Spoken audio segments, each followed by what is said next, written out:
Okay, guys, here we go. I'm at Smithfield with Marla, and Marla is giving me the true answer. So we just met a gentleman from New Jersey. He lives here now, and he was saying, he asked me, how do I adjust to North Carolina? And I said, sometimes it's difficult because I am different, and sometimes the way that we move or do things in New Jersey is different from North Carolina. I said, but it's all a blessing. I continue to learn and grow.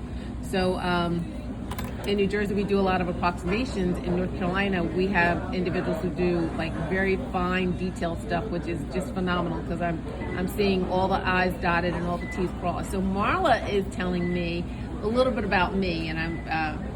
It's not a bad thing. Too late now. It's not a bad thing. The gentleman asked her, since she's been in North Carolina, how is the communication? You know, how is she able to get along with the people, or do they understand her point of views? And I just said that people are not really used to the way Northerners interact. You know, they ask questions, like even here in Smithfield's barbecue when we got here, Kelly wanted the barbecue, but she had never had it before, so she was asking the employee a lot of questions, and he was just laughing and grinning and trying to explain, but she was just trying to find out, you know, what she could and what she couldn't do, and it just was strange to everyone else, like even the customers, they were listening. So I just tried to help the situation out by saying, well, that's one of them Northerners, you know, that's what they do. She doesn't know, but again, a lot of people don't know how to interact with persons that are from up north. Like I know another friend of mine that is in the restaurant business. They're a manager, and a customer that regularly, they frequently visit that restaurant, they told the person that they treated them very rude, that they were arrogant, that they were loud. But see, a lot of times folks in the north, they're louder than southerners are. And I guess it's because of the lifestyle. You know, you got to make yourself heard. You got to do it quickly.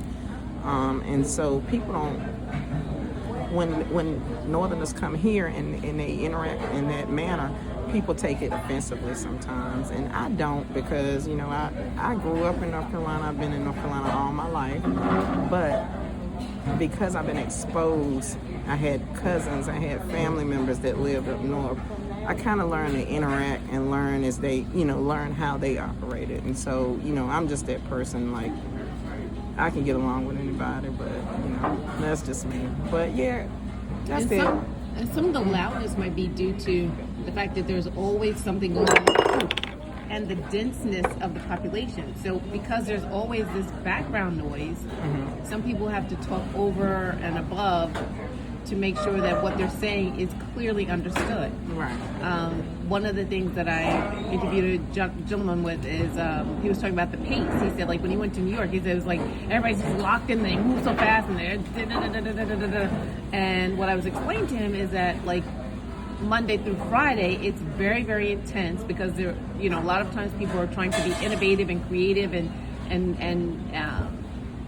you know, reinvent the wheel. Not reinvent the wheel, but maybe reinvent the wheel. But it's super duper intense because they're trying to do something novel, and the workday can start at 7 and end at 7, except for Friday. Friday ends around noon. But do you think that people from the north, because you have quite a few friends, quite a few associates, Marla is very, very popular. I'm just glad to make the little black book. I don't know about that. But do you think people from the north move a little bit faster?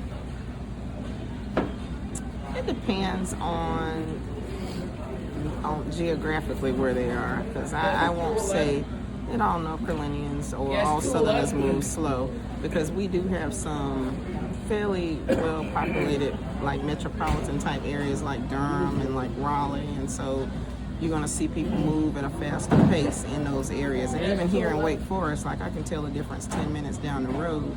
Like, if I go to Youngsville and I go to Franklinton, how people move as opposed to how they are in Wake Forest, it's a little bit faster. So I feel like those people that live in areas where it's more urbanized, they're going to have a different flow in how they move and everything. So. Like, I think Cary moved, like, people just move fast, they honk horns, they do everything. I was like, I'm home. probably do move fast and carry. I can imagine that too. Yeah.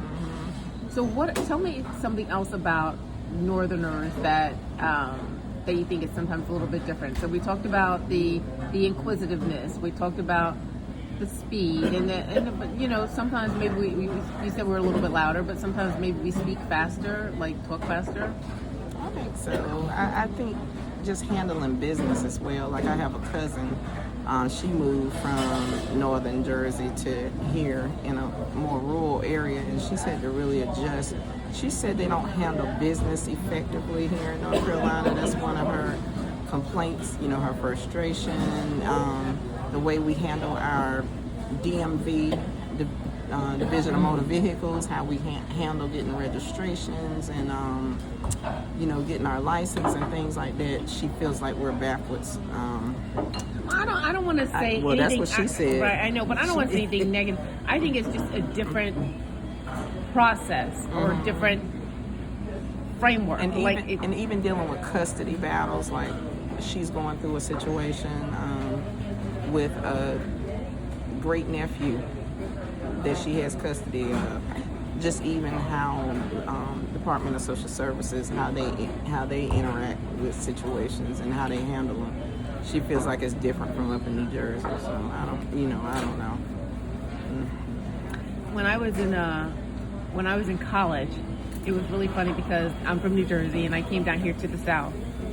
I was very, I was very in awe. I was just in awe of how communal things are here. Like the support, doing things together, spending time with family, that kind of stuff. Back home, we would create a family, right? Like our neighbors, the neighbors that were cool, that had same interests, we made adopted a family, right?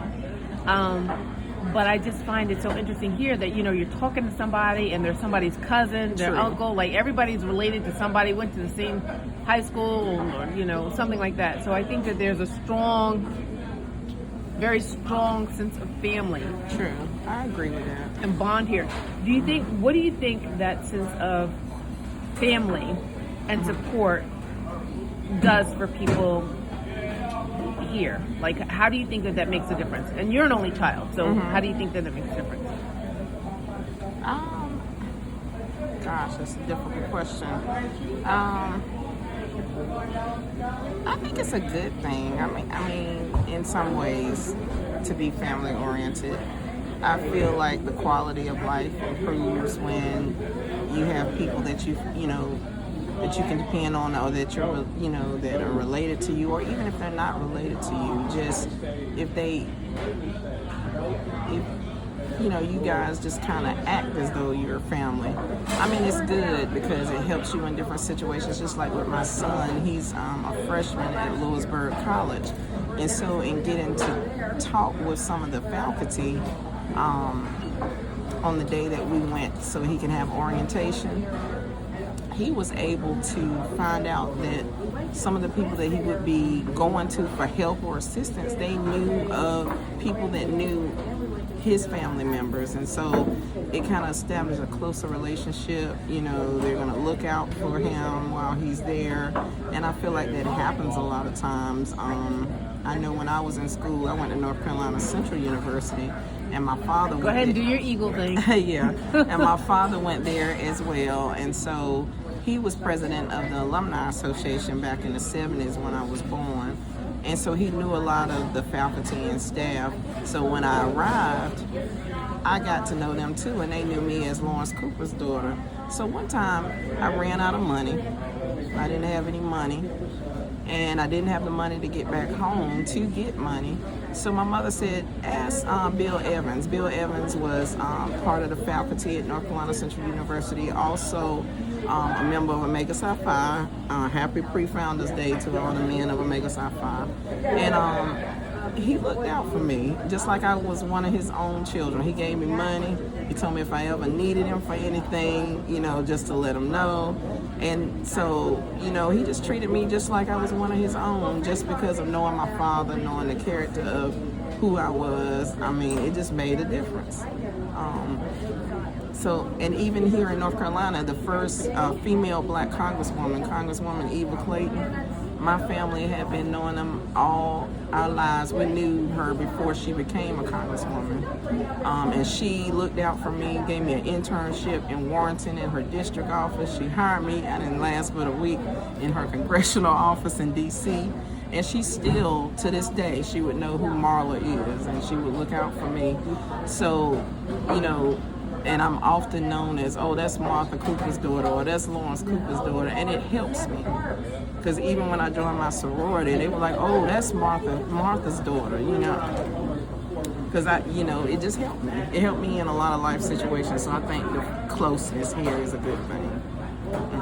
So is there anything else that you would like to leave with, especially because you know me as a Northerner, just anything else that you could think of that's a difference, or because what I envision is, you know, some people may not feel comfortable asking the question or noting that there's a difference, or they're having a challenge with a difference or challenge with a perception. And so because they don't, they just kind of nix it off and say, you know, that person's whatever. There are, like I said, there are some misperceptions people may have about someone from the North. Can you think of anything else that may fall in line with this, that, you know, a person could be misperceived, but it's just a Northern thing or a Southern thing?